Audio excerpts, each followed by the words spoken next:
mean, the 2 there is pretty much the same as the 2 towers. It's Gemini, it's the astrological symbol, and Saturn was in Gemini when the 9/11 attacks happened in September of 2001.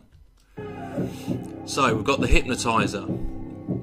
Then here we've got the puppet master with the X as the puppet holder, and we've got George W. Bush, the vessel, who is asleep. These, if you look up the word clip off, which is QLIPOTH, you'll see that it talks of a vessel. These people are potentially that. That's certainly what this video is showing. That they are merely vessels that are tools of this wickedness that is staging all of this. So this is George Bush in his shell, asleep. Then he wakes up and begins his dance. Right, now this is where we're going to go to Revelation 9. So Revelation 9 verse 1 says, "The 5th angel sounded his trumpet, and I saw a star that had fallen from the sky to the earth. The star was given the key to the shaft of the abyss." Right, so this basically, in a very deep and coded way, is describing the sexual act of the birthing of the beast. As we know, Revelation is the truth, but we're certainly concerned about aspects of it in the sense that it seems to fool a lot of religions into thinking that this is the real Christ, this is a good thing, you know, this is the end times of the Father. And I put to you that this is actually describing the methods of the other side. Yes, it's the truth, but it's a slightly different slant than perhaps you're used to. So this here is the pentagram, the star. So in Revelation it says, "I saw a star that had fallen from the sky to the earth. The star was given the key," which is the male, "to the shaft of the abyss." The shaft being the female, so the key goes into the shaft, which is the sexual union, and the abyss being the womb of the birthing, the cup of filth. So this is the star here. So if you notice here, the star is projected down, and as the star moves, it goes over the dragon, which is also signifying the sexual act. But this is a polygon. Remember that the polygon, the destroyer, this is all to do with the same thing.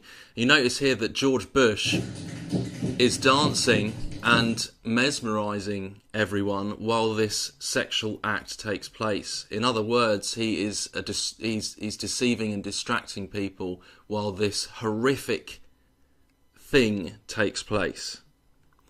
And that just explains it all, really, because, as you know, that is what they're there for. They're puppets. They do that.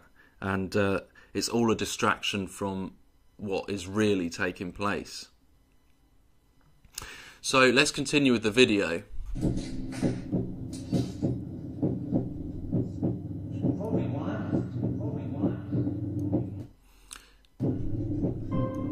Now there's a lot of significance here. I mean, we're on the last leg here of Hangman. This is the last move. But if you notice, the Hangman is already dead.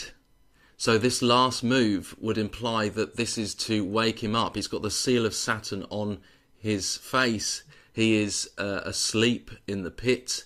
He has not risen. And we've got all sorts of references here to the male sexual act. And we've got an X here, which becomes more significant later. But this is the seed going towards the X in that sense. Right, now above his head we've got the ultimate plan, which I'm sure many of you know about, which is the so-called next stage in human evolution, which is the Enlightenment. This is why I believe we've been taught Darwinism in schools, because it's all geared towards making you believe that the next stage of human evolution is the Enlightenment, and that's what they want to take us into. Which of course we know is a whole load of rubbish, because it probably means mixing technology with humans anyway, so I don't really see how that is real evolution. or natural evolution. So on the clock we've got the last hour, the midnight hour, which is again to imply that this is the final showdown. We see this a few times throughout the video, and we also see many depictions of Father Time as having the clock at midnight as well. Love shall be the whole of the law, but it's a reversal of that.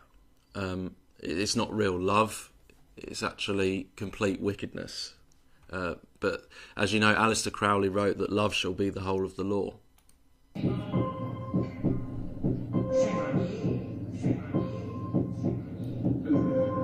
Right, if you notice there, he goes back to the pose that the goat made, and even the noise that the goat made at the beginning of the video. This is the end of George Bush's piece in the video, but it's just interesting that he reverts to that state again, which is again showing that this is a shell, a vessel doing these things. So then he's again, I don't need to say much about these satanic hand signs, you know what they mean. We've got the I am, the heartbeat, the zigzag, and you notice that they've put the zigzag right next to it with this lady's fingers. This is the I am, or the counterfeit I am, if you will. It's the one that wants to be God of this world. So he's casting his spells.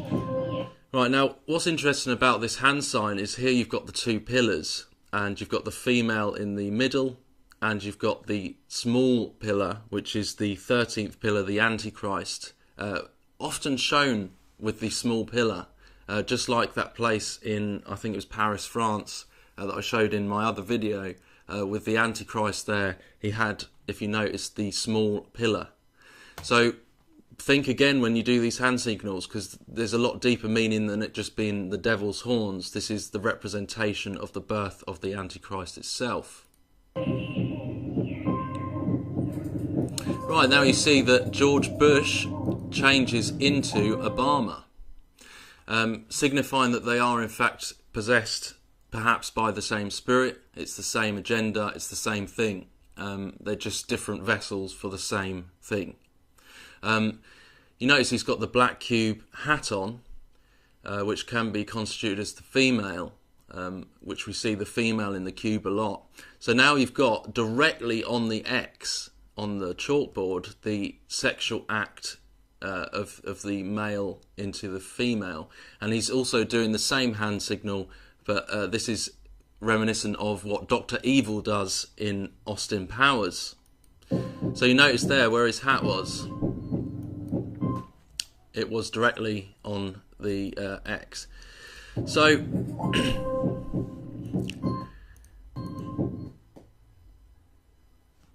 we've got a C here, which is 3, and we've got a 3 in his ear. We've got all sorts. I'm not going to go too much into these things, but there's honestly the 33 appears everywhere. So he's pretending everything's fine. Again, another cover-up, another puppet who is distracting from the real truth by the spirit that is using these people, these leaders. As we pull out with the camera, we see LOL, which is very deceptive because he's laughing and people think, well, that's all it means. Well, no, this means 101. This is room 101. Room 101 is the abyss. It's the place where this beast is trapped. It's the two pillars with the female circle in the centre. It's all representing the birthing of the beast. So the beast comes from room 101. So now I believe we go to pretty much what is representing this abyss, room 101. It's this whole scene is a massive representation of that. It's here we've got the rabbit, which is fertility. You think of Easter, the Easter eggs. This is representing the fertility, and he's also a deceiver. Here we've got the deer, which is the same thing. We've got some trapped spirits here, trapped entities. I mean, they're half formed. They're melted, as you see. They're trapped in the barbed wire, which is, throughout this video, it's constantly used as the representation of the trapping of where they are. And we've got the false peace here, and she's holding an apple. Now, what does an apple represent?